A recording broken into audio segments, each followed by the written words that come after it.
सत श्री अकाल। ਤੁਸੀਂ ਵੇਖ ਰਹੇ ਹੋ ਟੀਵੀ ਪੰਜਾਬ ਤੇ ਮੈਂ ਹਾਂ ਤੁਹਾਡੇ ਨਾਲ ਇੰਦਰਪ੍ਰੀਤ ਕੌਰ ਪੰਨੂ ਲੈ ਕੇ ਹਾਜ਼ਰ ਹਾਂ ਪ੍ਰੋਗਰਾਮ ਸੋਸ਼ਲ ਵਾਰ, ਜਿੱਥੇ ਗੱਲਬਾਤ तमाम ਉਹਨਾਂ ਖਬਰਾਂ ਤੇ ਵੀਡੀਓਜ਼ ਦੀ ਕਰਾਂਗੇ ਜਿਹੜੀਆਂ ਸੋਸ਼ਲ ਮੀਡੀਆ ਦੇ ਉੱਪਰ ਚਰਚਾ ਦਾ ਵਿਸ਼ਾ ਬਣੀਆਂ ਹੋਈਆਂ ਨੇ। ਸੋ ਨਜ਼ਰ ਮਾਰਦੇ ਹਾਂ ਇਹਨਾਂ तमाम ਖਬਰਾਂ ਅਤੇ ਵੀਡੀਓਜ਼ ਦੇ ਉੱਪਰ। ਨਵਜੋਤ ਕੌਰ ਲੰਬੀ ਲਾਈਵ ਹੋਈ ਤੇ ਨਵਜੋਤ ਸਿੰਘ ਸਿੱਧੂ ਦੇ ਉੱਪਰ ਸ਼ਬਦੀ ਹਮਲਾ ਕੀਤਾ ਹੈ। ਉਹਨਾਂ ਦਾ ਕਹਿਣਾ ਹੈ ਕਿ ਨਵਜੋਤ ਸਿੰਘ ਸਿੱਧੂ 4.5 ਸਾਲ ਤੱਕ ਚੁੱਪ ਰਹੇ, ਪਰ ਹੁਣ ਜਦੋਂ ਉਹਨਾਂ ਨੇ ਦੇਖਿਆ ਕਿ ਕਾਂਗਰਸ ਦੀ ਬੇੜੀ ਡੁੱਬ ਰਹੀ ਹੈ ਤੇ ਉਹਨਾਂ ਵੱਲੋਂ ਅਚਾਨਕ ਰੌਲਾ ਪਾਉਣਾ ਸ਼ੁਰੂ ਕਰ ਦਿੱਤਾ ਗਿਆ। ਨਵਜੋਤ ਕੌਰ ਲੰਬੀ ਦਾ ਕਹਿਣਾ ਹੈ ਕਿ ਨਵਜੋਤ ਸਿੰਘ ਸਿੱਧੂ ਇਸ ਤਰ੍ਹਾਂ ਟਵੀਟ ਕਰਦੇ ਨੇ, ਚਾਹੇ ਉਹ ਬੇਅਦਬੀ ਦਾ ਮੁੱਦਾ ਹੋਵੇ ਜਾਂ ਫਿਰ ਬਿਜਲੀ ਸੰਕਟ ਦਾ, ਜਿਵੇਂ ਉਹਨਾਂ ਨੂੰ ਹੀ ਪੰਜਾਬ ਦਾ ਦਰਦ ਹੋਵੇ। ਉਹਨਾਂ ਦਾ ਕਹਿਣਾ ਹੈ ਕਿ ਇਨਸਾਫ ਦੀ ਮੰਗ ਹੁਣ ਨਵਜੋਤ ਸਿੰਘ ਸਿੱਧੂ ਕਰ ਰਹੇ ਨੇ, ਪਰ ਜੋ ਸਰਕਾਰ ਮੌਜੂਦਾ ਇਸ ਸਮੇਂ ਪੰਜਾਬ ਦੇ ਵਿੱਚ ਹੈ, ਕਾਂਗਰਸ ਦੀ ਸਰਕਾਰ ਹੈ, ਉਸ ਸਰਕਾਰ ਤੋਂ ਇਨਸਾਫ ਲੈ ਸਕਦੇ ਸਨ, ਪਰ ਹੁਣ ਉਹਨਾਂ ਵੱਲੋਂ ਲਗਾਤਾਰ ਇਸ ਮੁੱਦੇ ਦੇ ਉੱਪਰ ਟਵੀਟ ਕੀਤੇ ਜਾ ਰਹੇ ਨੇ। ਹੋਰ ਨਵਜੋਤ ਸਿੰਘ ਸਿੱਧੂ ਦੇ ਬਾਰੇ ਵਿੱਚ ਕੀ ਕਿਹਾ ਹੈ ਉਹਨਾਂ ਨੇ, ਤੁਹਾਨੂੰ ਸੁਣਾਉਂਦੇ ਹਾਂ।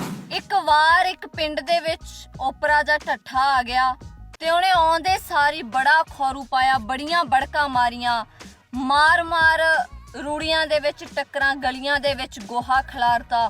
ਬੁੜੀਆਂ ਆਪਣੇ ਖੇਡਦੇ ਜਵਾਕਾਂ ਨੂੰ ਫੜ ਘਰਾਂ ਦੇ ਅੰਦਰ ਲੈ ਗਈਆਂ, ਬੂਹੇ ਡਾਲੇ ਤੇ ਉੱਚੀ ਰੌਲਾ ਪਾਉਣ ਲੱਗੀਆਂ ਕਿ ਹਾਈਵੇ ਢੱਠਾ ਪੁੱਛਰਿਆ ਫਿਰਦਾ ਹੈ, ਕਿਸੇ ਨੂੰ ਮਾਰ ਦੂਗਾ। ਮਤਲਬ ਅਕਸਰ ਜੋ ਵੀ ਆਪਣੇ ਪਿੰਡਾਂ ਦਾ ਮਾਹੌਲ ਹੁੰਦਾ। ਫਿਰ ਉਸ ਤੋਂ ਬਾਅਦ ਕੁਝ ਕੁ ਪਿੰਡ ਦੇ ਬਜ਼ੁਰਗਾਂ ਤੇ ਨੌਜਵਾਨਾਂ ਨੇ ਸੋਚਿਆ ਕਿ ਕਿਉਂ ਨਾ ਢੱਠੇ ਨੂੰ ਕਾਬੂ ਕੀਤਾ ਜਾਵੇ। ਕੋਈ ਸੋਟੀਆਂ ਲੈ ਕੇ ਆਇਆ, ਕੋਈ ਡਾਂਗਾਂ ਲੈ ਕੇ ਆਇਆ, ਕਿਸੇ ਨੇ ਆਪਣਾ ਟਰੈਕਟਰ ਸਟਾਰਟ ਕੀਤਾ ਕਿ ਚਲੋ ਢੱਠੇ ਨੂੰ ਕਾਬੂ ਕਰਨ ਚੱਲੀਏ। ਪਰ ਜਿਉਂ ਹੀ ਸਾਰੇ ਗਏ ਢੱਠੇ ਨੂੰ ਕਾਬੂ ਕਰਨ, ਢੱਠਾ ਜਾਵੇ ਹਾਰਲੇ ਮੋਟਰਸਾਈਕਲ ਵਾਂਗੂ 150 ਦੀ ਸਪੀਡ ਤੇ ਭੱਜਿਆ। ਮਤਲਬ ਜਿਹਨੇ ਸਾਰੇ ਪਿੰਡ ਨੂੰ ਡਰਾਇਆ ਹੋਇਆ ਸੀ ਨਾ, ਉਹ ਹੀ ਸਭ ਤੋਂ ਸਿਰੇ ਦਾ ਡਰਪੋਕ ਨਿਕਲਿਆ। ਤੇ ਇਹੀ ਹਾਲਾਤ ਨੇ ਸਾਡੇ ਬਹੁਤ ਹੀ ਸਤਿਕਾਰਯੋਗ ਨਵਜੋਤ ਸਿੰਘ ਸਿੱਧੂ ਜੀ ਦੇ।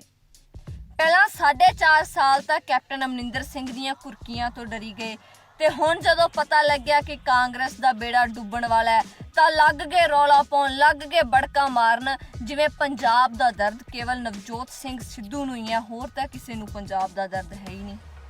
ਪਰ ਸਤਿਕਾਰਯੋਗ ਨਵਜੋਤ ਸਿੰਘ ਸਿੱਧੂ ਜੀ, ਜੇਕਰ ਇਹੀ ਬੜਕਾਂ ਤੁਸੀਂ ਪਹਿਲੇ ਸਾਲ ਤੋਂ ਮਾਰੀਆਂ ਹੁੰਦੀਆਂ ਤਾਂ ਸ਼ਾਇਦ ਅੱਜ ਪੰਜਾਬ ਦਾ ਕੁਝ ਭਲਾ ਹੋ ਜਾਂਦਾ। ਸ਼ਾਇਦ ਇਸੇ ਰਾਜਨੀਤਿਕ ਦਬਾਅ ਦੇ ਕਾਰਨ ਕੈਪਟਨ ਅਮਰਿੰਦਰ ਸਿੰਘ ਆਪਣੀ ਕੁੰਭ ਕਰਨ ਦੀ ਨੀਂਦ ਤੋਂ ਜਾਗ ਜਾਂਦੇ, ਪੰਜਾਬ ਤੇ ਪੰਜਾਬ ਦੇ ਲੋਕਾਂ ਬਾਰੇ ਸੋਚਦੇ। ਤੇ ਹੁਣ ਜਿਹੜੇ ਤੁਸੀਂ ਟਵੀਟ ਕਰ ਰਹੇ ਹੋ, ਬਿਜਲੀ ਸਮਝੌਤੇ ਰੱਦ ਕਰਵਾਉਣ ਦੀ ਗੱਲ ਕਰ ਰਹੇ ਹੋ, ਸ਼੍ਰੀ ਗੁਰੂ ਗ੍ਰੰਥ ਸਾਹਿਬ ਜੀ ਦੀ ਬੇਅਦਬੀ ਦਾ ਇਨਸਾਫ ਮੰਗ ਰਹੇ ਹੋ, ਪਰ ਮਾਫ ਕਰਿਓ ਨਵਜੋਤ ਸਿੰਘ ਸਿੱਧੂ ਜੀ, ਤੁਸੀਂ ਇਹ ਇਨਸਾਫ ਮੰਗ ਕਿਸ ਤੋਂ ਰਹੇ ਹੋ? 4.5 ਸਾਲ ਹੋ ਗਏ, ਤੁਹਾਡੀ ਸਰਕਾਰ ਹੈ, ਤੁਸੀਂ ਸਰਕਾਰ ਦੇ ਵਿੱਚੋਂ, ਫਿਰ ਇਨਸਾਫ ਮੰਗਣ ਵਾਲੀ ਡਰਾਮੇਬਾਜ਼ੀ ਕਿਉਂ ਕਰ ਰਹੇ ਹੋ? ਅਸਲ ਦੇ ਵਿੱਚ ਇਹਨਾਂ 4.5 ਸਾਲਾਂ ਦੇ ਵਿੱਚ ਤੁਸੀਂ ਕੋਈ ਕੰਮ ਨਹੀਂ ਕੀਤਾ। ਗਰਾਊਂਡ ਰਿਐਲਿਟੀ ਕੀ ਹੈ?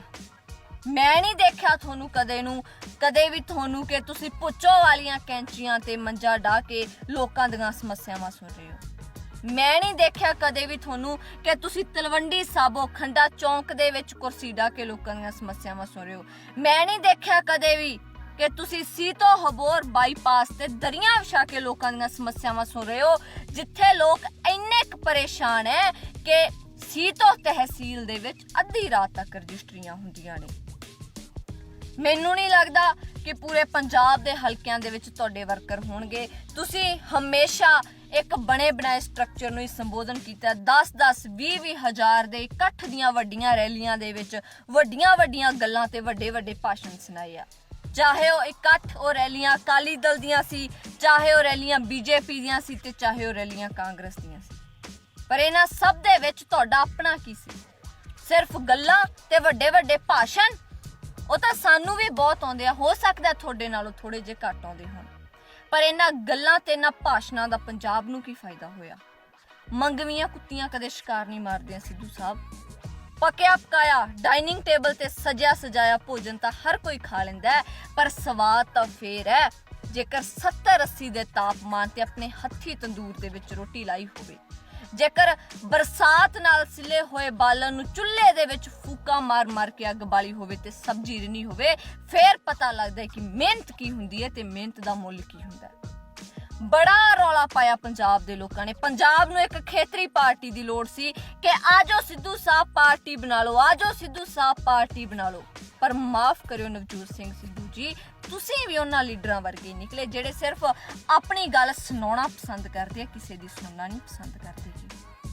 ਤੇ ਹੁਣ ਤੁਸੀਂ ਜਿਹੜੇ ਕਹਿ ਰਹੇ ਹੋ ਬਿਜਲੀ ਸਮਝੌਤੇ ਰੱਦ ਕਰਵਾਉਣ ਦੀ ਗੱਲ ਕਰ ਰਹੇ ਹੋ ਕਿ ਅਸੀਂ ਕੰਪਨੀਆਂ ਨਾਲ ਬਿਜਲੀ ਸਮਝੌਤੇ ਰੱਦ ਕਰਵਾਵਾਂਗੇ, ਜਿਨ੍ਹਾਂ ਨਾਲ ਤੁਸੀਂ ਇਹ ਬਿਜਲੀ ਸਮਝੌਤੇ ਰੱਦ ਕਰਵਾਉਣ ਦੀ ਗੱਲ ਕਰ ਰਹੇ ਹੋ, ਉਹਨਾਂ ਕੰਪਨੀਆਂ ਤੋਂ ਹੀ ਤੁਹਾਡੀ ਪਾਰਟੀ ਨੇ ਕਰੋੜਾਂ ਦੇ ਫੰਡ ਲਏ ਹੋਏ ਆ। ਇਹ ਤਾਂ ਉਹੀ ਗੱਲ ਹੋ ਗਈ ਨਾ ਕਿ ਹਾਥੀ ਦੇ ਦੰਦ ਖਾਣ ਦੇ ਕੁਝ ਹੋਰ ਤੇ ਦਿਖਾਉਣ ਦੇ ਕੁਝ ਹੋਰ। ਤੇ ਜੇ ਵਾਕਿਆ ਹੀ ਤੁਹਾਨੂੰ ਪੰਜਾਬ ਦੀ ਇੰਨੀ ਚਿੰਤਾ ਹੈ ਤਾਂ ਇਹ ਟਵਿੱਟਰ ਵਾਲਾ ਇਨਕਲਾਬ ਛੱਡ ਕੇ, ਇਹ ਕੁਰਸੀ ਦੀ ਭੁੱਖ ਛੱਡ ਕੇ ਗਰਾਊਂਡ ਤੇ ਲੋਕਾਂ ਦੇ ਵਿੱਚ ਆਓ, ਆ ਕੇ ਲੋਕਾਂ ਦੀਆਂ ਸਮੱਸਿਆਵਾਂ ਸੁਣੋ। ਫੇਰ ਪਤਾ ਲੱਗੂਗਾ ਕਿ ਤੁਸੀਂ ਵਾਕਿਆ ਹੀ ਪੰਜਾਬ ਬਾਰੇ ਸੋਚਦੇ ਹੋ, ਤੁਹਾਨੂੰ ਵਾਕਿਆ ਹੀ ਪੰਜਾਬ ਦੇ ਲੋਕਾਂ ਦੀ ਚਿੰਤਾ ਹੈ ਤੇ ਤੁਸੀਂ ਵਾਕਿਆ ਹੀ ਪੰਜਾਬ ਦੇ ਲਈ ਕੁਝ ਕਰਨਾ ਚਾਹੁੰਦੇ ਹੋ। ਨਹੀਂ, ਗੱਲਾਂ ਤਾਂ ਸਾਨੂੰ ਵੀ ਬਹੁਤ ਆਉਂਦੀਆਂ ਨੇ, ਹੋਰਾਂ ਨੂੰ ਵੀ ਬਹੁਤ ਆਉਂਦੀਆਂ ਨੇ, ਕਿਉਂਕਿ ਗੱਲਾਂ ਸਿਰਫ ਦੋ ਹੀ ਲੋਕ ਕਰਦੇ ਨੇ, ਇੱਕ ਪੈਸੇ ਵਾਲੇ ਤੇ ਦੂਜੇ ਜਜ਼ਬਾਤੀ ਤੇ ਜਨੂਨੀ। ਸੋ ਜੇਕਰ ਮੇਰੇ ਬੋਲੇ ਸ਼ਬਦਾਂ ਨਾਲ ਮੇਰੇ ਕਿਸੇ ਵੀ ਵੀਰ ਭੈਣ ਨੂੰ ਠੇਸ ਪਹੁੰਚੀ ਹੋਵੇ ਤਾਂ ਆਪਣੀ ਭੈਣ, ਆਪਣੀ ਬੱਚੀ ਸਮਝ ਕੇ ਮਾਫ ਕਰਿਓ ਤੇ ਇਸ ਵੀਡੀਓ ਨੂੰ ਵੱਧ ਤੋਂ ਵੱਧ ਅੱਗੇ ਸ਼ੇਅਰ ਕਰਿਓ। ਤੁਹਾਡਾ ਸਭ ਦਾ ਬਹੁਤ ਬਹੁਤ ਧੰਨਵਾਦ। ਭਾਰਤ ਦੇ ਕਿਸਾਨ ਕਾਫੀ ਲੰਬੇ ਸਮੇਂ ਤੋਂ ਦਿੱਲੀ ਬਾਰਡਰ ਦੇ ਉੱਪਰ ਡਟੇ ਹੋਏ ਨੇ ਤਾਂ ਕਿ ਜੋ ਕੇਂਦਰ ਸਰਕਾਰ ਖੇਤੀ ਦੇ ਨਾਲ ਸੰਬੰਧਿਤ ਕਾਨੂੰਨ ਲੈ ਕੇ ਆਈ ਹੈ ਉਹਨਾਂ ਨੂੰ ਰੱਦ ਕੀਤਾ ਜਾਵੇ। ਸੋ ਹੁਣ ਦਿੱਲੀ ਦੇ ਵਿੱਚ ਜਿਹੜੇ ਮੌਜੂਦਾ ਹਾਲਾਤ ਨੇ ਉਹਨਾਂ ਦੇ ਨਾਲ ਬਲਦੇਵ ਸਿੰਘ ਸਿਰਸਾ ਵੱਲੋਂ ਜਾਣੂ ਕਰਵਾਇਆ ਗਿਆ। ਬਹੁਤ ਸਾਰੇ ਲੋਕ ਅਜਿਹਾ ਸੋਚਦੇ ਸਨ ਕਿ ਸ਼ਾਇਦ ਜਿਹੜੇ ਕਿਸਾਨ ਨੇ ਦਿੱਲੀ ਬੈਠੇ ਬਾਰਡਰਾਂ ਦੇ ਉੱਪਰ ਮੌਜਾਂ ਕਰ ਰਹੇ ਨੇ, ਕਈ ਤਰ੍ਹਾਂ ਦੀ ਬਿਆਨਬਾਜ਼ੀ ਵੀ ਇਸ ਨੂੰ ਲੈ ਕੇ ਸਮੇਂ-ਸਮੇਂ ਦੇ ਉੱਪਰ ਕੀਤੀ ਜਾਂਦੀ ਰਹੀ ਹੈ, ਪਰ ਇੱਥੇ ਜੋ ਮੌਜੂਦਾ ਹਾਲਾਤ ਨੇ ਉਹ ਬਲਦੇਵ ਸਿੰਘ ਸਿਰਸਾ ਵੱਲੋਂ ਦਿਖਾਏ ਗਏ ਨੇ। ਉਹਨਾਂ ਨੇ ਦਿਖਾਇਆ ਕਿ ਕਿਸ ਤਰ੍ਹਾਂ ਬਾਰਡਰ ਦੇ ਉੱਪਰ ਜਦੋਂ ਮੀਂਹ ਹਨੇਰੀ ਦੇ ਕਾਰਨ ਜੋ ਕਾਫੀ ਚੀਜ਼ਾਂ ਨੇ ਉਹ ਨੁਕਸਾਨੀਆਂ ਗਈਆਂ, ਮੌਜੂਦਾ ਕੀ ਹਾਲਾਤ ਨੇ ਇਸ ਦੀ ਜਾਣਕਾਰੀ ਉਹਨਾਂ ਵੱਲੋਂ ਦਿੱਤੀ ਗਈ ਹੈ। ਨਾਲ ਹੀ ਜਿਹੜੇ ਲੋਕ ਇਹ ਸਵਾਲ ਖੜੇ ਕਰ ਰਹੇ ਸਨ ਕਿ ਕਿਸਾਨ ਮੌਜਾਂ ਕਰਦੇ ਨੇ, ਉਹਨਾਂ ਨੂੰ ਵੀ ਜਵਾਬ ਉਹਨਾਂ ਵੱਲੋਂ ਇਸ ਵੀਡੀਓ ਦੇ ਰਾਹੀਂ ਦਿੱਤਾ ਗਿਆ। ਦੂਸਰੇ ਪਾਸੇ ਆ ਵੀ ਆ ਸਾਡੀਆਂ ਝੌਂਪੜੀਆਂ ਜਿੱਥੇ ਅਸੀਂ ਰਹਿੰਦੇ ਹਾਂ, ਲੋਕ ਪਤਾ ਨਹੀਂ ਕੀ ਕੁਛ ਕਹਿੰਦੇ ਨੇ, ਇਹਨਾਂ ਝੌਂਪੜੀਆਂ 'ਚ ਵੀ ਪਾਣੀ ਖੜਾ। ਆ ਬਾਹਰ ਤੁਸੀਂ ਵੇਖ ਸਕਦੇ ਹੋ ਤੇ ਕਿਸ ਤਰ੍ਹਾਂ ਕਿੰਨਾ ਜ਼ਬਰਦਸਤ ਮੀਂਹ ਜਿਹੜਾ ਉਹ ਪੈ ਰਿਹਾ, ਔਰ ਇਸ ਟਾਈਮ ਤੇ ਬਹੁਤ ਵੱਡੀ ਬਾਰਿਸ਼ ਹੋਈ ਆ ਤੇ ਜਿਹੜੀਆਂ ਸੜਕਾਂ ਨੇ ਉਹ ਵੀ ਪਾਣੀ ਦੇ ਨਾਲ ਭਰੀਆਂ ਹੋਈਆਂ ਨੇ। ਲੋਕ ਤਰ੍ਹਾਂ ਦੀਆਂ ਜਿਹੜੀਆਂ ਉਹ ਗੱਲਾਂ ਕਰਦੇ ਨੇ, ਪਰ ਇਹ ਸੰਘਰਸ਼ ਕਿਸ ਤਰ੍ਹਾਂ ਲੜਿਆ ਜਾ ਰਿਹਾ, ਕਿਵੇਂ ਇੱਥੇ ਪੋਹ ਮਾਘ ਦੀਆਂ ਰਾਤਾਂ ਵਿੱਚ, ਜੇਠ ਹਾੜ ਦੀ ਗਰਮੀ ਵਿੱਚ ਤੇ ਹੁਣ ਬਰਸਾਤ ਦਾ ਮੌਸਮ ਆ ਗਿਆ ਤੇ ਬਰਸਾਤ ਦੇ ਵਿੱਚ ਇਸ ਟਾਈਮ ਤੇ ਕੀ ਹਾਲਤ ਹੈ। ਆਹ ਤੁਸੀਂ ਲੰਗਰ ਵੇਖ ਲਓ ਕਿ ਇਹ ਲੰਗਰਾਂ ਦੀ ਹਾਲਤ ਹੈ, ਇਹ ਸਾਰਾ ਪਾਣੀ ਜਿਹੜਾ ਇਹ ਚੋਰਿਆ। ਇਹ ਸਾਡੇ ਲੰਗਰ ਨੇ, ਜਿੱਥੇ ਲੰਗਰਾਂ ਦੇ ਵਿੱਚ ਵੀ ਤੁਸੀਂ ਦੇਖਦੇ ਹੋ ਕਿ ਕਿਸ ਤਰ੍ਹਾਂ ਪਾਣੀ ਚੋਰਿਆ। ਹਾਲਾਂਕਿ ਛੱਡ ਵੀ ਚਲੋ ਜਿੰਨੀ ਕੋਸ਼ਿਸ਼ ਹੋ ਸਕਦੀ ਕੀਤਾ, ਪਰ ਫਿਰ ਵੀ ਕੁਦਰਤ ਦੇ ਜੋ ਨਰਕ ਜਿਹੜਾ ਜੋੜ ਹੈ ਉਹਦੇ ਅੱਗੇ ਕਿਸੇ ਕਾਰਨ ਦਾ ਜੋੜ ਨਹੀਂ। ਔਰ ਸਾਰੇ ਪਾਣੀ ਆ ਕਿਸ ਤਰ੍ਹਾਂ ਦੇ ਆਹ ਰੋਡ ਹੈ, ਜਿਸ ਰੋਡ ਤੋਂ ਅਸੀਂ ਹੁਣ ਅਦਾਰਿਆ ਮੀਟਿੰਗ 'ਚ ਵੀ ਜਾਣਾ। ਸੋ ਇਹ ਬਾਰਿਸ਼ ਦੇ ਵਿੱਚ ਸਾਡੇ ਇੱਕ ਸੰਘਰਸ਼ ਦੇ ਵਿੱਚ ਜਿਹੜੇ ਕਿਸਾਨ ਯੋਧੇ ਇਹ ਅੰਦੋਲਨ ਲੜ ਰਹੇ ਹਨ, ਉਹ ਕਿੰਨਾਂ ਹਾਲਾਤਾਂ 'ਚੋਂ ਗੁਜ਼ਰ ਹੈ ਇਹ ਤੁਸੀਂ ਖੁਦ ਦੇਖ ਲਓ। ਜ਼ਿਆਦਾ ਲੇਕਿਨ ਦੂਸਰੇ ਪਾਸੇ ਆ ਵੀ ਆ ਸਾਡੀਆਂ ਝੌਂਪੜੀਆਂ ਜਿੱਥੇ ਅਸੀਂ ਰਹਿੰਦੇ ਹਾਂ, ਲੋਕ ਪਤਾ ਨਹੀਂ ਕੀ ਕੁਛ ਕਹਿੰਦੇ ਨੇ, ਇਹਨਾਂ ਝੌਂਪੜੀਆਂ 'ਚ ਵੀ ਪਾਣੀ ਖੜਾ। ਆ ਬਾਹਰ ਤੁਸੀਂ ਵੇਖ ਸਕਦੇ ਹੋ ਤੇ ਕਿਸ ਤਰ੍ਹਾਂ ਕਿੰਨਾ ਜ਼ਬਰਦਸਤ ਮੀਂਹ ਜਿਹੜਾ ਉਹ ਪੈ ਰਿਹਾ, ਔਰ ਇਸ ਟਾਈਮ ਤੇ ਬਹੁਤ ਵੱਡੀ ਬਾਰਿਸ਼ ਹੋਈ ਆ ਤੇ ਜਿਹੜੀਆਂ ਸੜਕਾਂ ਨੇ ਉਹ ਵੀ ਪਾਣੀ ਦੇ ਨਾਲ ਭਰੀਆਂ ਹੋਈਆਂ ਨੇ। ਲੋਕ ਤਰ੍ਹਾਂ ਦੀਆਂ ਜਿਹੜੀਆਂ ਉਹ ਗੱਲਾਂ ਕਰਦੇ ਨੇ, ਪਰ ਇਹ ਸੰਘਰਸ਼ ਕਿਸ ਤਰ੍ਹਾਂ ਲੜਿਆ ਜਾ ਰਿਹਾ, ਕਿਵੇਂ ਇੱਥੇ ਪੋਹ ਮਾਘ ਦੀਆਂ ਰਾਤਾਂ ਵਿੱਚ, ਜੇਠ ਹਾੜ ਦੀ ਗਰਮੀ ਵਿੱਚ ਤੇ ਹੁਣ ਬਰਸਾਤ ਦਾ ਮੌਸਮ ਆ ਗਿਆ ਤੇ ਬਰਸਾਤ ਦੇ ਵਿੱਚ ਇਸ ਟਾਈਮ ਤੇ ਕੀ ਹਾਲਤ ਹੈ। ਆਹ ਤੁਸੀਂ ਲੰਗਰ ਵੇਖ ਲਓ ਕਿ ਇਹ ਲੰਗਰਾਂ ਦੀ ਹਾਲਤ ਹੈ, ਇਹ ਸਾਰਾ ਪਾਣੀ ਜਿਹੜਾ ਇਹ ਚੋਰਿਆ। ਮਨਜਿੰਦਰ ਸਿੰਘ ਸਿਰਸਾ ਵੱਲੋਂ ਜਾਣਕਾਰੀ ਦਿੱਤੀ ਗਈ ਹੈ ਕਿ ਪਰਮਜੀਤ ਸਿੰਘ ਸਰਨਾ ਅਤੇ ਮਨਜੀਤ ਸਿੰਘ ਜੀਕੇ ਵੱਲੋਂ ਕੋਵਿਡ ਦੌਰਾਨ ਜੋ ਹਸਪਤਾਲ ਉਹਨਾਂ ਵੱਲੋਂ ਤਿਆਰ ਕਰਵਾਏ ਗਏ ਉਹਨਾਂ ਨੂੰ ਬੰਦ ਕਰਵਾਉਣ ਦੀ ਕੋਸ਼ਿਸ਼ ਕੀਤੀ ਜਾ ਰਹੀ ਹੈ। ਇਸ ਦੇ ਨਾਲ ਸੰਬੰਧਿਤ ਜਿਹੜੇ ਨੇ ਮਨਜਿੰਦਰ ਸਿੰਘ ਸਿਰਸਾ ਵੱਲੋਂ ਸਬੂਤ ਵੀ ਪੇਸ਼ ਕੀਤੇ ਗਏ। ਜਾਣਕਾਰੀ ਦਿੰਦਿਆਂ ਉਹਨਾਂ ਨੇ ਦੱਸਿਆ ਕਿ ਕੋਰੋਨਾ ਵਾਇਰਸ ਦੇ ਦੌਰਾਨ ਜ਼ਰੂਰਤਮੰਦਾਂ ਦੇ ਵਾਸਤੇ ਜ਼ਿਆਦਾ ਬੈੱਡ ਵਾਲੇ ਹਸਪਤਾਲ ਉਹਨਾਂ ਵੱਲੋਂ ਬਣਾਏ ਗਏ ਸਨ, ਪਰ ਹੁਣ ਇਹਨਾਂ ਨੂੰ ਬੰਦ ਕਰਵਾਉਣ ਦੀ ਕੋਸ਼ਿਸ਼ ਜਿਹੜੀ ਹੈ ਉਹ ਕੀਤੀ ਜਾ ਰਹੀ ਹੈ। ਹੋਰ ਉਹਨਾਂ ਕੀ ਕਿਹਾ, ਆਓ ਤੁਹਾਨੂੰ ਸੁਣਾਉਂਦੇ ਹਾਂ। ਕਿ ਦਿੱਲੀ ਦੇ ਅੰਦਰ ਸਾਡੇ ਇਲੈਕਸ਼ਨਾਂ 'ਚ ਵਿਰੋਧ ਕਰਨ ਵਾਲੇ ਲੋਕ ਸਾਡਾ ਵਿਰੋਧ ਕਰਦੇ ਕਰਦੇ ਗੁਰੂ ਘਰਾਂ ਦਾ ਵਿਰੋਧ ਕਰਨ ਲੱਗ ਪਏ, ਔਰ ਇਸ ਕਦਰ ਕਰਨ ਲੱਗ ਪਏ ਜੋ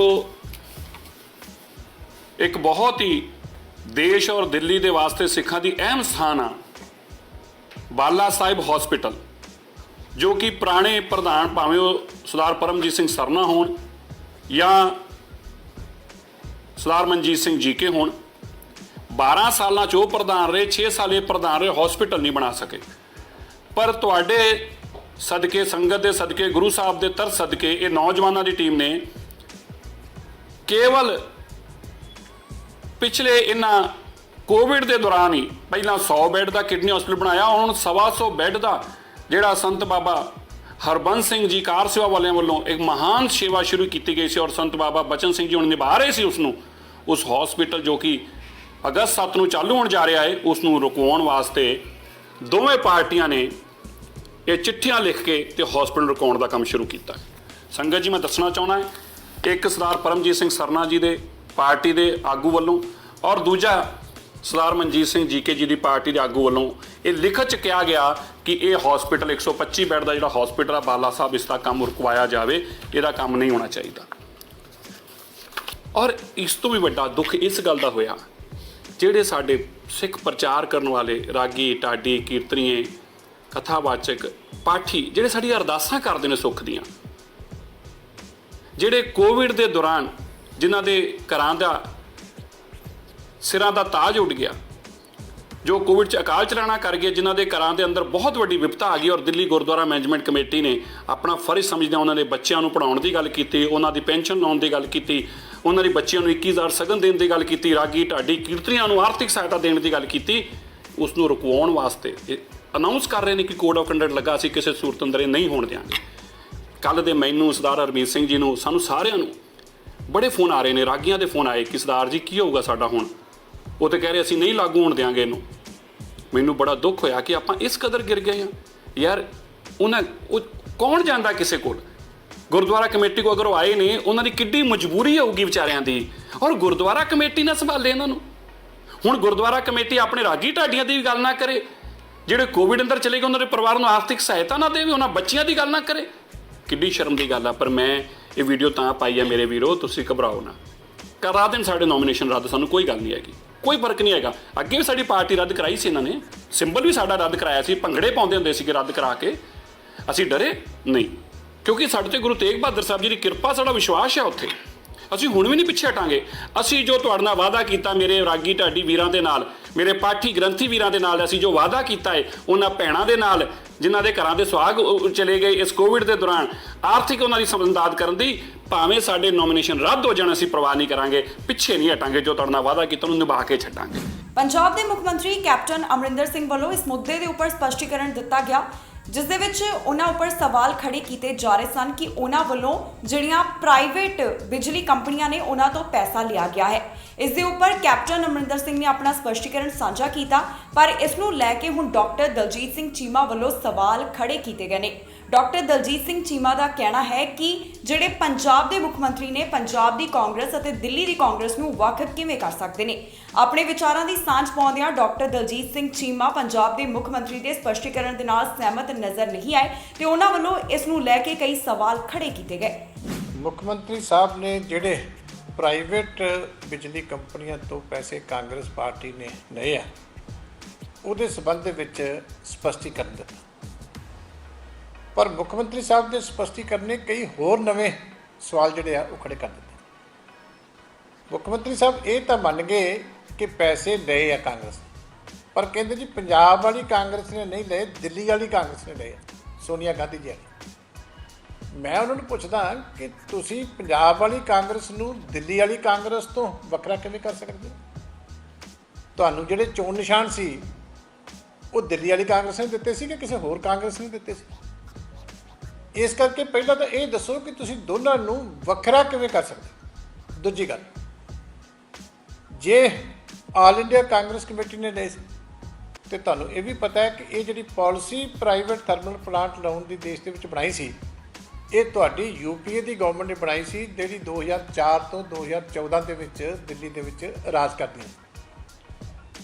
ਜੇ ਇਹਨਾਂ ਦੀ ਸਰਕਾਰ ਨੇ ਪਾਲਿਸੀ ਬਣਾਈ ਸੀ ਤੇ ਕੀ ਜਿੰਨਾ ਕੰਪਨੀਆਂ ਨੇ ਉਸ ਪਾਲਿਸੀ ਤਹਿਤ ਫਾਇਦਾ ਉਠਾਇਆ ਉਹਨਾਂ ਤੋਂ ਪੈਸੇ ਲੈਣੇ ਆਲ ਇੰਡੀਆ ਕਾਂਗਰਸ ਕਮੇਟੀ ਦਾ ਜਾਇਜ਼ ਫੈਸਲਾ ਸੀ? ਕੀ ਇਹ ਐਥੀਕਲ ਸੀ? ਮੁੱਖ ਮੰਤਰੀ ਸਾਹਿਬ ਨੂੰ ਇਹਦਾ ਵੀ ਜਵਾਬ ਦੇਣਾ ਪੈਂਦਾ।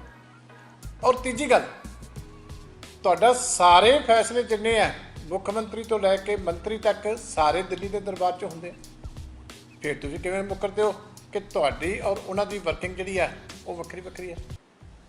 ਔਰ ਚੌਥੀ ਗੱਲ ਹੈ ਕਿ ਹੁਣ ਤਾਂ ਸਾਰੀ ਗੱਲ ਲੋਕਾਂ ਦੇ ਸਾਹਮਣੇ ਆ ਗਈ। ਹੁਣ ਕੀ ਤੁਸੀਂ ਆਲ ਇੰਡੀਆ ਕਾਂਗਰਸ ਕਮੇਟੀ ਨੂੰ ਕਹੋਗੇ ਕਿ ਐਥਿਕਸ ਨੂੰ ਦੇਖਦੇ ਹੋਏ ਇਹ ਪੈਸਾ ਤੁਰੰਤ ਕੰਪਨੀਆਂ ਨੂੰ ਵਾਪਸ ਕਰਨ? ਜੇ ਤੁਹਾਡੇ ਵਿੱਚ ਹੁਣ ਜ਼ਰੂਰਤ ਹੈ ਤਾਂ ਕਿਰਪਾ ਕਰਕੇ ਉਹਨਾਂ ਨੂੰ ਭੇਜੋ। ਕਿਸਾਨ ਆਗੂਆਂ ਵੱਲੋਂ ਤੇ ਕਿਸਾਨ ਅੰਦੋਲਨ ਨੂੰ ਜਿਹੜੇ ਸਪੋਰਟ ਕਰ ਰਹੇ ਨੇ, ਜਿਹੜੇ ਪ੍ਰਦਰਸ਼ਨ ਦੇ ਵਿੱਚ ਮੌਜੂਦ ਨੇ, ਉਹਨਾਂ ਵੱਲੋਂ ਵੱਖ-ਵੱਖ ਸਿਆਸੀ ਪਾਰਟੀਆਂ ਦਾ ਵਿਰੋਧ ਕੀਤਾ ਜਾ ਰਿਹਾ ਹੈ। ਸਭ ਤੋਂ ਵੱਧ ਵਿਰੋਧ ਇਸ ਨੂੰ ਲੈ ਕੇ ਭਾਜਪਾ ਦਾ ਕੀਤਾ ਜਾ ਰਿਹਾ ਹੈ। ਪਰ ਹੁਣ ਗਲਬ ਵੜੈਚ ਵੱਲੋਂ ਆਪਣੇ ਵਿਚਾਰ ਸਾਂਝੇ ਕੀਤੇ ਗਏ। ਉਹਨਾਂ ਦਾ ਕਹਿਣਾ ਹੈ ਕਿ ਜਦੋਂ ਅਸੀਂ ਭਾਜਪਾ ਦਾ ਵਿਰੋਧ ਕਰਦੇ ਹਾਂ ਤਾਂ ਇਸ ਦਾ ਉਸ ਨੂੰ ਫਾਇਦਾ, ਜਾਣੀ ਇਸ ਪਾਰਟੀ ਨੂੰ ਫਾਇਦਾ ਵੀ ਹੋ ਰਿਹਾ ਹੈ। ਉਹਨਾਂ ਦਾ ਕਹਿਣਾ ਹੈ ਕਿ ਸਾਨੂੰ ਵਿਰੋਧ ਕਰਨ ਦਾ ਜਿਹੜਾ ਤਰੀਕਾ ਹੈ ਉਹ ਅਲੱਗ ਕਰਨਾ ਚਾਹੀਦਾ ਹੈ। ਜਿਸ ਤਰ੍ਹਾਂ ਅਸੀਂ ਵਿਰੋਧ ਕਰ ਰਹੇ ਹਾਂ ਮੌਜੂਦਾ ਸਮੇਂ, ਇਸ ਦੇ ਨਾਲ ਉਹਨਾਂ ਨੂੰ ਫਾਇਦਾ ਹੋ ਰਿਹਾ ਹੈ। ਕਿਸ ਤਰ੍ਹਾਂ ਫਾਇਦਾ ਹੋ ਰਿਹਾ ਹੈ ਇਹ ਵੀ ਉਹਨਾਂ ਵੱਲੋਂ ਦੱਸਿਆ ਗਿਆ ਤੇ ਨਾਲ ਹੀ ਉਹਨਾਂ ਵੱਲੋਂ ਹੋਰ ਵੀ ਵਿਚਾਰ ਸਾਂਝੇ ਕੀਤੇ ਗਏ। ਅੱਜ ਗੱਲ ਕਰਨੀ ਹੈ ਕਿ ਜੋ ਕਿਸਾਨ ਵੀਰ ਸਾਡੇ, ਜਿੰਨੇ ਵੀ ਕਿਸਾਨ ਭਰਾ, ਜਿੰਨੇ ਵੀ ਰਾਜਨੀਤਿਕ ਲੀਡਰਾਂ ਦਾ ਵਿਰੋਧ ਕਰ ਰਹੇ ਆ, ਉਹਨਾਂ ਦੇ ਵਿੱਚੋਂ ਪਹਿਲ ਦੇ ਆਧਾਰ ਤੇ ਬੀਜੇਪੀ। ਦੇਖੋ, ਬੀਜੇਪੀ ਦੇ ਵੱਡੇ ਵੱਡੇ ਲੀਡਰਾਂ ਨੂੰ ਵੀ ਪੰਜਾਬ 'ਚ ਕੋਈ ਨਹੀਂ ਸੀ ਜਾਣਦਾ, ਪਰ ਜਦੋਂ ਦੇ ਆਪਾਂ ਉਹਨਾਂ ਦਾ ਵਿਰੋਧ ਕਰਨ ਲੱਗੇ ਆ, ਇੱਕ ਨੈਗੇਟਿਵ ਪਬਲਿਸਿਟੀ ਨਾਲ ਵੀ ਅੱਜ ਜਿਹੜਾ ਹਰਜੀਤ ਗਰੇਵਾਲ ਦੇ ਟੁੱਚੇ ਜਿਹੇ ਲੀਡਰ ਨੂੰ ਵੀ ਦੁਨੀਆ ਜਾਣਦੀ ਹੈ ਔਰ 20 ਗਨਮੈਨ ਲੈ ਕੇ ਭੇਜਦੇ ਨੇ। ਨੈਗੇਟਿਵ ਪਬਲਿਸਿਟੀ ਨਾਲ ਵੀ ਉਹਨਾਂ ਦਾ ਫਾਇਦਾ ਹੋ ਰਿਹਾ। ਵਿਰੋਧ ਕਰਨਾ ਸਾਡਾ ਹੱਕ ਹੈ, ਅਸੀਂ ਵਿਰੋਧ ਕਰਾਂਗੇ, ਉਹਨਾਂ ਦੇ ਮੁਜ਼ਾਹਰੇ ਕਰਾਂਗੇ, ਧਰਨੇ ਲਾਵਾਂਗੇ, ਪਰ ਜਦੋਂ ਅਸੀਂ ਇਹਨਾਂ ਦੀ ਕੁੱਟਮਾਰ ਕਰਦੇ ਆ, ਇਹਨਾਂ ਦੇ ਕੱਪੜੇ ਪਾੜਦੇ ਆ, ਧੱਕਾ ਮੁੱਕੀ ਕਰਦੇ ਆ, ਇਸ ਚੀਜ਼ ਨਾਲ ਉਹਨਾਂ ਨੂੰ ਹੀ ਫਾਇਦਾ ਹੋ ਰਿਹਾ ਕਿ ਆਹ ਦੇਖੋ ਜੀ, ਤਾਂ ਗੁੰਡੇ ਨੇ, ਇਹ ਤਾਂ ਕਿਸਾਨਾਂ ਦੀ ਆੜ 'ਚ ਕੋਈ ਹੋਰ ਨੇ, ਤੇ ਉਹਨਾਂ ਨੂੰ ਸਿੰਪਥੀ ਮਿਲਦੀ ਹੈ। ਉਹਨਾਂ ਨੂੰ ਸਿੰਪਥੀ ਮਿਲਣ ਦੇ ਨਾਲ ਕੱਲ ਨੂੰ ਜਿਹੜੀ ਉਹਨਾਂ ਦੀ ਵੋਟ ਹੈ, ਜਿਹੜੀ ਹਿੰਦੂ ਵੀਰ ਸਾਡੇ ਸ਼ਹਿਰੀ ਲੋਕ ਨੇ, ਉਹ ਕਿ ਤਾਂ ਇਹ ਲੜਾਕੂ ਲੋਕ ਨੇ, ਉਹਨਾਂ ਦੇ ਡਰ ਨਾਲ ਉਹ ਵੋਟ ਸਾਰੀ ਬੀਜੇਪੀ ਨੂੰ ਸ਼ਿਫਟ ਹੋਊਗੀ। ਇਸ ਲਈ ਉਹ ਸਾਨੂੰ ਉਹ ਚਾਹੁੰਦੇ ਆ ਵੀ ਅਸੀਂ ਇਹਨਾਂ ਦੇ ਕੱਪੜੇ ਪਾੜੀਏ, ਕੁੱਟੀਏ, ਮਾਰੀਏ, ਕਿਉਂਕਿ ਉਹਨਾਂ ਨੂੰ ਫਾਇਦਾ ਹੋ ਰਿਹਾ। ਉਹ ਸਾਨੂੰ ਪ੍ਰਵੋਕ ਕਰਦੇ ਆ। ਅਸੀਂ ਪ੍ਰਵੋਕ ਨਹੀਂ ਹੋਣਾ। ਇੱਕ ਜਿਹੜਾ ਹੈਗਾ ਮਰਿਆਦਾ ਦੇ ਵਿੱਚ ਰਹਿ ਕੇ, ਇੱਕ ਲੀਗਲ ਤਰੀਕੇ ਦੇ ਨਾਲ ਮਰਿਆਦਾ ਦੇ ਵਿੱਚ ਰਹਿ ਕੇ ਅਸੀਂ ਕਾਲੀਆਂ ਝੰਡੀਆਂ ਪਾ ਕੇ, ਧਰਨਾ ਲਾ ਕੇ, ਆਪਣੇ ਮੂੰਹ ਤੇ ਉਂਗਲਾਂ ਰੱਖ ਕੇ, ਹੱਥ ਪਿੱਛੇ ਕਰਕੇ ਉਹਨਾਂ ਦਾ ਵਿਰੋਧ ਕਰਨਾ। ਉਹਨਾਂ ਤੇ ਹੱਥੋਂ ਪਾਈ ਨਹੀਂ ਕਰਨੀ, ਕੋਈ ਬਦਮਾਸ਼ੀ ਨਹੀਂ ਕਰਨੀ, ਕੋਈ ਉਹਨਾਂ ਦਾ ਨੁਕਸਾਨ ਨਹੀਂ ਕਰਨਾ। ਅਸੀਂ ਆਪਣਾ ਫਾਇਦਾ ਕਰਨਾ, ਉਹਨਾਂ ਦਾ ਵਿਰੋਧ ਕਰਕੇ ਆਪਣਾ ਫਾਇਦਾ ਕਰਨਾ, ਨਾ ਕਿ ਉਹਨਾਂ ਨੂੰ ਕੁੱਟ ਕੇ ਉਹਨਾਂ ਦਾ ਹੀ ਫਾਇਦਾ ਕਰੀਏ, ਕਿਉਂਕਿ ਉਹ ਸਾਨੂੰ ਪ੍ਰਵੋਕ ਕਰਦੇ ਆ ਤੇ ਅਸੀਂ ਪ੍ਰਵੋਕ ਨਹੀਂ ਹੋਣਾ। ਜਿਹੜੇ ਵੀ ਉੱਥੇ ਕਿਸਾਨਾਂ ਦੇ ਜਿਹੜਾ ਆਪਣਾ ਹਜੂਮ ਹੁੰਦਾ ਹੈ, ਕਿਸਾਨ ਜਿਹੜੇ ਆਪਣਾ ਸੰਗਤ ਹੁੰਦੀ ਹੈ, ਉਹਦੇ 'ਚ ਜਿਹੜੇ ਸਿਆਣੇ ਨੇ ਉਹ ਅੱਗੇ ਆ ਕੇ ਉਹਨਾਂ ਚੀਜ਼ਾਂ ਨੂੰ ਰੋਕਣ, ਤੇ ਜਿਹੜੇ ਨੌਜਵਾਨ ਮੁੰਡੇ ਉਹ ਵੀ ਆਪ ਸਿਆਣੇ ਬਣਨ, ਕਿਉਂਕਿ ਇਹਦੇ ਨਾਲ ਆਪਣਾ ਕਿਸਾਨਾਂ ਦਾ ਨੁਕਸਾਨ ਹੋ ਰਿਹਾ ਜਦੋਂ ਆਪਾਂ ਕੁੱਟਮਾਰ ਕਰਦੇ ਹਾਂ। ਦਿੱਲੀ ਗੁਰਦੁਆਰਾ ਕਮੇਟੀ ਤੇ ਮਨਜਿੰਦਰ ਸਿੰਘ ਸਿਰਸਾ ਵੱਲੋਂ ਮਨਜੀਤ ਸਿੰਘ ਜੀਕੇ ਦੇ ਉੱਪਰ ਇਲਜ਼ਾਮ ਲਗਾਏ ਗਏ ਨੇ ਕਿ ਉਹ ਆਪ ਪਾਰਟੀ ਦੇ ਨਾਲ ਰਲੇ ਹੋਏ ਨੇ, ਪਰ ਇਸ ਦਾ ਜਵਾਬ ਜਿਹੜਾ ਹੈ ਮਨਜੀਤ ਸਿੰਘ ਜੀਕੇ ਵੱਲੋਂ ਦਿੱਤਾ ਗਿਆ। ਉਹਨਾਂ ਨੇ ਮੀਡੀਆ ਨੂੰ ਜਾਣਕਾਰੀ ਸਾਂਝੀ ਕੀਤੀ ਹੈ, ਜਿਸ ਦੇ ਵਿੱਚ ਉਹਨਾਂ ਨੇ ਦੱਸਿਆ ਕਿ ਉਹ ਕਿਸੇ ਦੇ ਨਾਲ ਵੀ ਰਲੇ ਨਹੀਂ ਹੋਏ ਤੇ ਹੋਰ ਜਿਹੜੇ ਵੀ ਉਹਨਾਂ ਦੇ ਉੱਪਰ ਇਲਜ਼ਾਮ ਲੱਗ ਰਹੇ ਨੇ, ਇਸ ਦੇ ਨਾਲ ਸੰਬੰਧਿਤ ਵੀ ਉਹ ਆਪਣੇ ਵਿਚਾਰ ਸਾਂਝੇ ਕਰਦੇ ਹੋਏ ਦਿਖਾਈ ਦਿੱਤੇ। ਦਿੱਲੀ ਸਿੱਖ ਗੁਰਦੁਆਰਾ ਕਮੇਟੀ ਦੇ ਪ੍ਰਧਾਨ ਸਾਹਿਬ ਨੇ ਹੁਣੇ ਇੱਕ ਪ੍ਰੈਸ ਕਾਨਫਰੰਸ ਕੀਤੀ ਹੈ ਔਰ ਉਹਦੇ ਵਿੱਚ ਜਾਗੋ ਪਾਰਟੀ ਤੇ ਕਈ ਇਲਜ਼ਾਮ ਲਾਏ ਨੇ। ਉਹਨਾਂ ਨੇ ਵੀ ਇਲਜ਼ਾਮ ਲਾਇਆ ਕਿ ਅਸੀਂ ਆਮ ਆਦਮੀ ਪਾਰਟੀ ਦੇ ਨਾਲ ਮਿਲੇ ਹੋਏ ਹਾਂ, ਅਸੀਂ ਸਤਿੰਦਰ ਜੈਨ ਕੋਲ ਜਾ ਰਹੇ ਹਾਂ, ਅਸੀਂ ਜਾ ਰਹੇ ਹਾਂ ਮੁੱਖ ਮੰਤਰੀ ਦਿੱਲੀ ਕੇਜਰੀਵਾਲ ਕੋਲ। ਮੈਂ ਪੁੱਛਣਾ ਚਾਹੁੰਦਾ ਵਾਂ, ਸਰਸਾ ਸਾਹਿਬ ਜਵਾਬ ਦਿਓ, ਅਕਾਲੀ ਦਲ ਜਵਾਬ ਦੇਵੇ। ਆਹ ਸੁਖਬੀਰ ਸਿੰਘ ਬਾਦਲ ਦੀ ਚਿੱਠੀ ਹੈ, ਇਹ ਸੁਖਬੀਰ ਸਿੰਘ ਬਾਦਲ ਦੀ ਚਿੱਠੀ ਹੈ ਔਰ ਇਹ ਸੁਖਬੀਰ ਸਿੰਘ ਬਾਦਲ ਦੀ ਜਿਹੜੀ ਚਿੱਠੀ ਹੈਗੀ ਹੈ, ਇਹਦੇ 'ਚ ਉਹ ਲਿਖ ਰਿਹਾ ਹੈ ਕਿ ਮੈਂ ਇੱਕ ਪੋਲੀਟੀਕਲ ਪਾਰਟੀ ਹਾਂ। ਜੇ ਤੁਸੀਂ ਪੋਲੀਟੀਕਲ ਪਾਰਟੀ ਹੋ, ਐਕਟ ਅਲਾਉ ਨਹੀਂ ਕਰ ਰਿਹਾ ਕਿ ਤੁਸੀਂ ਇਲੈਕਸ਼ਨ ਲੜ ਸਕਦਾ ਅਕਾਲੀ ਦਲ, ਤੁਸੀਂ ਕਿਉਂ ਲੜ ਰਹੇ ਹੋ? ਇਹਦਾ ਮਤਲਬ ਹੈ ਤੁਹਾਡੀ ਤੇ ਕੇਜਰੀਵਾਲ ਦੀ ਸਾਂਠ-ਗਾਂਠ ਹੈ ਆਮ ਆਦਮੀ ਪਾਰਟੀ ਦੀ। ਤੁਹਾਡਾ ਹਸਪਤਾਲ ਜਿਹੜਾ ਤੁਸੀਂ ਬਣਾਉਂਦੇ ਹੋ, ਕੋਵਿਡ ਸੈਂਟਰ ਜਿਹੜਾ ਮੈਂ ਸਮਝਦਾ ਵਾਂ, ਉਸ ਦੀ ਪਰਮਿਸ਼ਨ ਤੁਹਾਨੂੰ ਕੇਜਰੀਵਾਲ ਦੀ ਸਰਕਾਰ ਦਿੰਦੀ ਹੈ। ਗੁਰਦੁਆਰਾ ਰਕਾਬਗੰਜ ਸਾਹਿਬ ਉੱਥੇ ਨਕਲੀ ਡਾਕਟਰ ਤੁਸੀਂ ਜਿਹੜੇ ਉੱਥੇ ਲਾਏ ਸੀਗੇ, ਉਹਨਾਂ ਦੇ ਉੱਤੇ ਐਕਸ਼ਨ ਕੋਈ ਨਹੀਂ ਹੋ ਰਿਹਾ ਨਕਲੀ ਡਾਕਟਰਾਂ ਦੇ ਉੱਤੇ, ਕਿਉਂਕਿ ਸਰਕਾਰ ਤੁਹਾਨੂੰ ਬਚਾਉਣਾ ਚਾਹ ਰਹੀ ਹੈ। ਉੱਥੋਂ ਦੇ ਜਿਹੜੇ ਤੁਸੀਂ ਸਟਾਫ ਲਾਇਆ ਸੀ ਥੱਲੇ, ਸਪੋਰਟ ਸਟਾਫ, ਉਹ ਰੋਦਾ ਪਿਆ। ਉਹਨਾਂ ਨੂੰ ਤੁਸੀਂ ਹਲੇ ਤੱਕ ਕੋਈ ਸੀਟਾਂ, ਉਹਨਾਂ ਦੀਆਂ ਤਨਖਾਹਾਂ ਉਹਨਾਂ ਨੂੰ ਤੁਸੀਂ ਨਹੀਂ ਦਿੱਤੀਆਂ। ਮੇਰੇ ਸਵਾਲ ਨੇ ਤੁਹਾਨੂੰ 2-4। ਤੁਸੀਂ ਇਹ ਆਖ ਰਹੇ ਹੋ ਕਿ ਅਸੀਂ ਹਸਪਤਾਲ ਰੋਕਣਾ ਚਾਹੁੰਦੇ ਹਾਂ, ਅਸੀਂ ਸੇਵਾ ਰੋਕਣੀ ਚਾਹੁੰਦੇ ਹਾਂ ਲੋਕਾਂ ਦੀ। ਕੌਣ ਰੋਕਣੀ ਚਾਹ ਰਿਹਾ? ਜਿੰਨੀ ਮਰਜ਼ੀ ਸੇਵਾ ਕਰੀ ਚੱਲੋ ਨਾ, ਲੇਕਿਨ ਸੇਵਾ ਦਿੱਲੀ ਸਿੱਖ ਗੁਰਦੁਆਰਾ ਕਮੇਟੀ ਕਰੇ, ਗੁਰੂ ਨਾਨਕ ਦਾ ਘਰ ਕਰੇ, ਸ਼੍ਰੋਮਣੀ ਅਕਾਲੀ ਦਲ ਬਾਦਲ ਨਹੀਂ ਕਰੇ। ਤੁਸੀਂ ਆਪਣੀਆਂ ਤਨਖਾਹਾਂ ਤੇ ਸਟਾਫ ਦੀਆਂ ਦੇ ਨਹੀਂ ਸਕੇ, ਤੁਸੀਂ ਪ੍ਰੋਵੀਡੈਂਟ ਫੰਡ ਤਾਂ ਦੇ ਨਹੀਂ ਸਕੇ। ਤੁਸੀਂ ਅੱਜ ਤੁਹਾਡੇ ਮੈਂਬਰ ਸ਼ੁਰੂ ਹੋ ਗਏ ਨੇ ਜੀ, 21,000 ਦੀ ਅਸੀਂ ਸਗਨ ਸਕੀਮ ਚਲਾਤੀ ਹੈ ਜੀ। ਅਸੀਂ 2500 ਰੁਪਇਆ ਤੁਹਾਨੂੰ ਪੈਨਸ਼ਨ ਦਿਆਂਗੇ ਜੀ ਜਿਨ੍ਹਾਂ ਦੇ ਕੋਵਿਡ ਦੇ ਵਿੱਚ ਡੈਥ ਹੋਈ ਹੈ। ਮੈਂ ਪੁੱਛਣਾ ਚਾਹੁੰਦਾ, ਜਿਹੜੀ ਪਿਛਲੇ 7 ਸਾਲ ਤੋਂ ਜਿਹੜੀ ਮੈਂ 1984 ਦੀ ਵਿਡੋ ਦੀ ਪੈਨਸ਼ਨ ਲਾਈ ਸੀ, ਉਹ ਤੁਸੀਂ ਬੰਦ ਕਰ ਦਿੱਤੀ ਹੈ। ਹੁਣ ਇਲੈਕਸ਼ਨਾਂ ਆ ਰਹੀਆਂ ਨੇ, ਗੁਰੂ ਦੀ ਗੋਲਕ ਚੋਂ ਤੁਸੀਂ ਸਮਾਨ ਵੰਡਣ ਲੱਗ ਪਏ ਹੋ। ਬਖਲਾਓ ਨਾ ਸਰਸਾ ਸਾਹਿਬ, ਲੜੋ ਇਲੈਕਸ਼ਨ, ਪਲੇਇੰਗ ਫੀਲਡ 'ਚ ਲੜੋ। ਗੁਰੂ ਦੀ ਗੋਲਕ ਵਰਤ ਕੇ ਤੁਸੀਂ ਅਕਾਲੀ ਦਲ ਬਾਦਲ ਨੂੰ ਜਿਤਾਉਣ ਦੀ ਕੋਸ਼ਿਸ਼ ਨਾ ਕਰੋ। ਤਿਆਰ ਹਾਂ ਇਲੈਕਸ਼ਨਾਂ ਵਾਸਤੇ, ਨਾ ਅਸੀਂ ਰੋਕੀਆਂ ਨਾ ਰੋਕ ਰਹੇ ਹਾਂ। ਅੱਜ ਇਲੈਕਸ਼ਨ ਕਰਾਵੇ, ਅਸੀਂ ਤਿਆਰ ਹਾਂ। ਮੈਂ ਸਮਝਦਾ ਵਾਂ ਇਹ ਤੁਹਾਡੇ ਮਨ 'ਚ ਚੋਰੀ ਹੈਗੀ ਕਿ ਜਿੰਨਾ ਸਮਾਂ ਤੁਸੀਂ ਕੱਢ ਸਕੋ, ਜਿੰਨਾ ਸਮਾਂ ਤੁਸੀਂ ਗੁਰੂ ਦੀ ਗੋਲਕ ਵਰਤ ਸਕੋ, ਤੁਸੀਂ ਇਹ ਵਰਤੋਗੇ। ਜਵਾਬ ਦਿਓ। ਮੈਂ ਇੱਕ ਸਵਾਲ ਪੁੱਛਦਾ, ਮੇਰੇ ਤੇ ਹੋਈ ਸੀ ਨਾ ਕੰਪਲੇਂਟ, ਮੈਂ ਅਸਤੀਫਾ ਦੇ ਕੇ ਆ ਗਿਆ, 3 FIR ਹੋ ਗਈਆਂ ਸਰਸਾ ਸਾਹਿਬ ਤੁਹਾਡੇ ਤੇ। ਕੋਰਟ ਨੇ ਆਰਡਰ ਕਰ ਦਿੱਤੇ ਕਿ ਤੁਹਾਡਾ ਪਾਸਪੋਰਟ ਰੋਕ ਲਿਆ ਜਾਵੇ, ਅਸਤੀਫਾ ਕਿਉਂ ਨਹੀਂ ਦੇ ਰਹੇ? ਕੀ ਪਕੜ ਹੈ ਗੁਰਦੁਆਰਾ ਕਮੇਟੀ ਦੀ ਕੁਰਸੀ ਨਾਲ ਤੁਹਾਨੂੰ? ਮੈਂ ਤਾਂ ਨਹੀਂ ਰੁਕਿਆ, ਮੈਂ ਤਾਂ ਉਸੇ ਲਈ ਅਸਤੀਫਾ ਦੇ ਕੇ ਬਾਹਰ ਆਇਆ ਵਾਂ। ਦਿਓ ਨਾ ਅਸਤੀਫਾ, ਤਾਂ ਕਿ ਜਿਹੜੇ ਝੂਠੇ ਕਾਗਜ਼ ਅੱਜ ਤੱਕ ਬਣਾ ਕੇ ਤੁਸੀਂ ਪੇਸ਼ ਕਰਦੇ ਰਹੇ ਹੋ, ਸਾਰਿਆਂ ਦਾ ਨਿਪਟਾਰਾ ਹੋ ਜਾਏਗਾ। ਔਰ ਜਿਸ ਦਿਨ ਇਸ ਕੁਰਸੀ ਤੋਂ ਬਾਹਰ ਹੋਗੇ, ਤੁਹਾਨੂੰ ਆਪ ਨੂੰ ਪਤਾ ਕਿ ਤੁਸੀਂ ਆਪਣੇ ਵਾਸਤੇ ਕਿੱਡਾ ਵੱਡਾ ਜੰਜਾਲ ਖੜਾ ਕਰ ਲਿਆ, ਉਹ ਸਾਰਾ ਕੁਝ ਤੁਹਾਡੇ ਮੂੰਹ ਤੇ ਪੈਣਾ ਹੈ। ਤੁਸੀਂ ਸ਼ਮਿਆਨੇ ਲਵਾ ਲਵੋ, ਕਰੋੜ ਰੁਪਏ ਦੇ 22 ਲੱਖ ਦਾ ਜਿੱਥੇ ਕੰਮ ਹੋਣਾ ਪਵੇ, ਉਹਦੇ ਕੋਲੋਂ ਜਿਹੜਾ ਬੀਬਾ ਦੇ ਘਰ 'ਚ ਸ਼ਮਿਆਨੇ ਲਾਂਦਾ। ਮੈਂ ਸਮਝਦਾ ਇਹਨਾਂ ਸਾਰੀਆਂ ਗੱਲਾਂ ਦੇ ਜਵਾਬ ਦੇਣੇ ਪੈਣਗੇ। ਆਉਣ ਵਾਲਾ ਸਮਾਂ ਦੱਸੇਗਾ। ਇਲੈਕਸ਼ਨ ਹੋਏਗੀ, ਸਰਕਾਰ ਦੇ ਖਿਲਾਫ ਅਸੀਂ ਨਿਤਰਾਂਗੇ, ਉਤਰਾਂਗੇ, ਇਲੈਕਸ਼ਨ ਕਰਾਵਾਂਗੇ ਔਰ ਦਿੱਲੀ ਦੀ ਸੰਗਤ ਨੂੰ ਫੈਸਲਾ ਕਰਨ ਦੇਵਾਂਗੇ। ਜਿਹਨੂੰ ਦਿੱਲੀ ਸੰਗਤ ਚਾਹੁੰਦੀ ਉਹ ਜਿੱਤੇਗੀ। ਕਈ ਸੂਬਿਆਂ ਦੇ ਵਿੱਚ ਵਿਧਾਨ ਸਭਾ ਚੋਣਾਂ ਜਲਦ ਹੀ ਆਉਣ ਵਾਲੀਆਂ ਨੇ ਤੇ ਅਰਵਿੰਦ ਕੇਜਰੀਵਾਲ ਲਗਾਤਾਰ ਇਹਨਾਂ ਸੂਬਿਆਂ ਦੇ ਵਿੱਚ ਜਾ ਕੇ ਆਪਣੀ ਪਾਰਟੀ ਦਾ ਪ੍ਰਚਾਰ ਕਰਦੇ ਹੋਏ ਦਿਖਾਈ ਦੇ ਰਹੇ ਨੇ। ਪ੍ਰਚਾਰ ਕਰਨ ਸਮੇਂ ਉਹਨਾਂ ਵੱਲੋਂ ਕਈ ਵੱਡੇ ਵਾਅਦੇ ਵੀ ਕੀਤੇ ਜਾ ਰਹੇ ਨੇ। ਖਾਸ ਵਾਅਦਾ ਜਿਹੜਾ ਕੀਤਾ ਜਾ ਰਿਹਾ ਹੈ ਕਿ ਵੱਖ-ਵੱਖ ਸੂਬਿਆਂ ਦੇ ਵਿੱਚ ਉਹਨਾਂ ਵੱਲੋਂ ਮੁਫਤ ਬਿਜਲੀ ਦਿੱਤੀ ਜਾਵੇਗੀ। ਪੰਜਾਬ ਦੇ ਵਿੱਚ ਵੀ 300 ਯੂਨਿਟ ਬਿਜਲੀ ਦੇ ਮੁਫਤ ਦੇਣ ਦਾ ਐਲਾਨ ਕੀਤਾ ਗਿਆ। ਗੋਆ ਦੌਰੇ ਦੇ ਉੱਪਰ ਜਦੋਂ ਗਏ ਤੇ ਉੱਥੇ ਵੀ ਉਹਨਾਂ ਵੱਲੋਂ ਇਹੀ ਬਿਜਲੀ ਦਾ ਮੁੱਦਾ ਚੁੱਕਿਆ ਗਿਆ ਤੇ ਕਿਹਾ ਗਿਆ ਕਿ ਗੋਆ ਵਾਸੀਆਂ ਨੂੰ ਵੀ ਮੁਫਤ ਬਿਜਲੀ ਦਿੱਤੀ ਜਾਏਗੀ। ਪਰ ਇਸ ਦੌਰਾਨ ਉਹਨਾਂ ਵੱਲੋਂ ਕਿਸਾਨ ਅੰਦੋਲਨ ਦਾ ਜ਼ਿਕਰ ਕੀਤਾ ਗਿਆ। किसानों के वास्ते भी उन्हां वालों कुछ खास गल्लां कहियां गईयां। अभी तक लोगों के पास ऑप्शन नहीं था, इस बार ऑप्शन है आम आदमी पार्टी। और आम आदमी पार्टी दिन ब दिन बढ़ती जा रही है, तेजी से बढ़ती जा रही है, पूरा गोवा के अंदर बढ़ती जा रही है। गांव-गांव के अंदर इतने वॉलंटियर्स अब हो गए हैं, तो लोग अब बदलाव चाहते हैं। आम आदमी पार्टी की सरकार बनेगी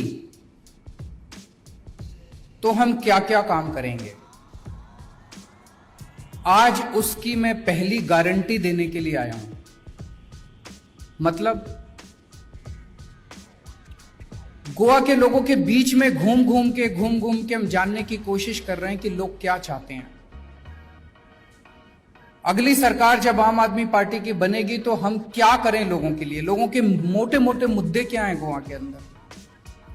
तो हमारे वॉलंटियर्स, हमारे लीडर्स जनता के बीच में घूम घूम के ये जानने की कोशिश कर रहे हैं कि उनको क्या चाहिए। पिछले 1 साल से लोगों के बीच में घूम घूम के पता चला कि लोग बिजली की वजह से बहुत परेशान हैं। बिजली के खूब पावर कट लग रहे हैं। कल शाम को मैं कुछ लोगों के साथ डिनर पे बैठा था, वही बता रहे थे, बोले इतने पावर कट लगने लगे हैं that we are really fed up. और उन्होंने बताया that Goa is a power surplus state, Goa के पास पावर की कमी नहीं है, पावर है फिर भी बिजली नहीं आती। क्यों नहीं आती बिजली? लोगों के बीच में गए, लोगों ने बताया बिजली बहुत महंगी है, बड़े बड़े बिल आते हैं लोगों के, लोग पे नहीं कर पा रहे, और स्पेशली कोरोना के टाइम में तो लोगों की नौकरियां चली गई, रोजगार चले गए, दुकानें बंद हो गई, तो अब अपने बिजली के बिल कैसे देंगे? वो लोग अपने बिजली के बिलों से परेशान हैं। लोगों ने हमें बताया कि किस तरह से पुराने गलत सलत बिल आए हुए हैं, उसको ठीक कराने के लिए जाते हैं, कोई ठीक नहीं करता, ठीक करने के पैसे मांगते हैं। उन सब चीजों को ध्यान में रखते हुए और गोवा के लोगों की डिमांड पे आज बिजली के क्षेत्र में मैं अपनी पहली गारंटी देने आया हूं। मेरी गारंटी का मतलब है कि आम आदमी पार्टी इसको करेगी। हमारा ये चुनावी वादा नहीं है जिसको चुनाव के बाद दूसरी पार्टी वाले कहते हैं अरे ये तो हमारा चुनावी जुमला था। हमारा चुनावी जुमला नहीं है। केजरीवाल जो कहता है वो करता है, हम जो कहते हैं वो करते हैं। तो ये मेरी गारंटी है। तो बिजली के क्षेत्र में मैं आज 4 गारंटी देके जा रहा हूं। सबसे पहली गारंटी, हर परिवार को हर महीने 300 यूनिट बिजली तक मुफ्त दिया जाएगा।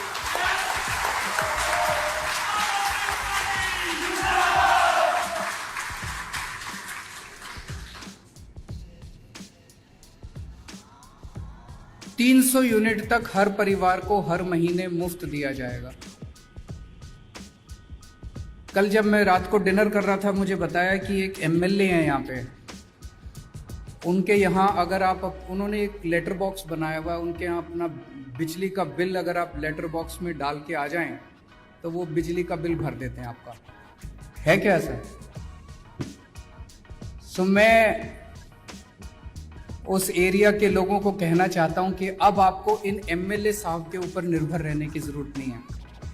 आम आदमी पार्टी की सरकार आने के बाद आपको आजादी मिलेगी।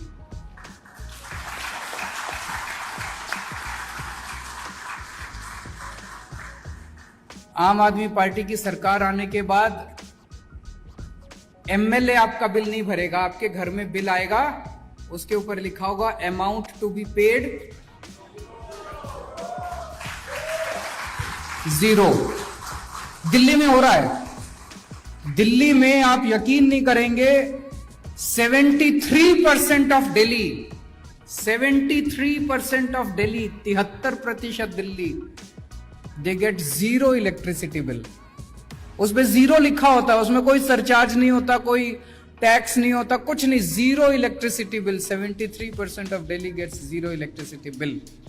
And after today's announcement, once Aam Aadmi Party government is formed, once this announcement is implemented, 87% of Goa will start getting 0 electricity bill.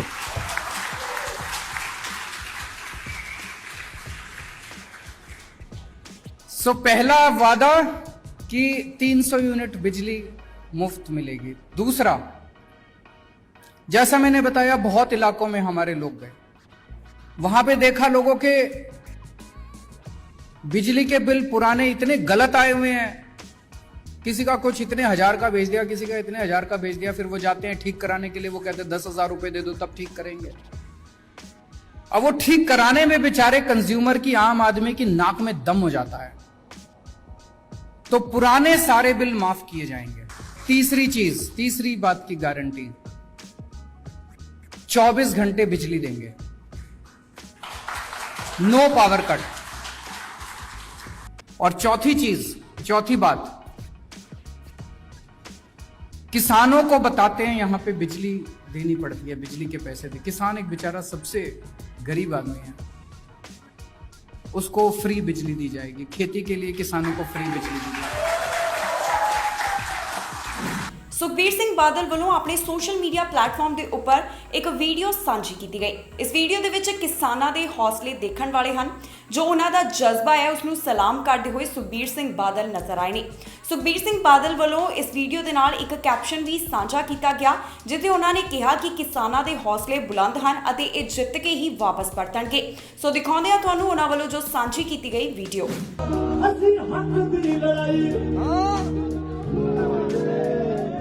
ਅਸੀਂ ਜਿੱਤਾਂਗੇ ਤੇ ਦੇਗੇ ਅਸੀਂ ਹੱਕ ਦੀ ਲੜਾਈ